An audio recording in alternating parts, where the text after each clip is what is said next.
घी में डालेंगे 2 अदद पाकिस्तानी प्याज, 1 अदद लहसुन का, साथ ही 4 से 5 अदद हमने साथ मिर्च को बारीक चॉप करके डाल देना है इसमें। अब इस प्याज को, साथ मिर्च को, लहसुन को हमने अच्छा सा भूनना है। जैसे ही प्याज का कलर चेंज होगा, लहसुन का कलर चेंज होगा और साथ मिर्च का कलर चेंज होगा, इसमें शामिल करेंगे हम ये हमारे पास चिकन में हमने 3 अदद टमाटर काट के ये देखें इस तरीके से 2 इंच के टुकड़े पे डाले हुए हैं और साथ ही हमने साथ मिर्च भी 2 अदद काट के डाली है चिकन में। डालने के बाद चिकन को इस टमाटर और साथ मिर्च के साथ हमने मिक्स कर लेना है।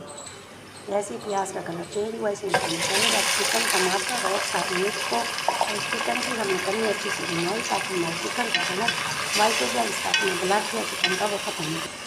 चिकन का कलर वाइट हुआ इसमें शामिल करेंगे चिकन कौरमा मसाला 1 साशे हमने शामिल कर देना है अपने चिकन में। साथ ही शामिल करेंगे हस्बे जायका में इसमें नमक शामिल कर देंगे। नमक शामिल करने के बाद इस चिकन को मसाले के साथ अच्छा सा भून लेंगे।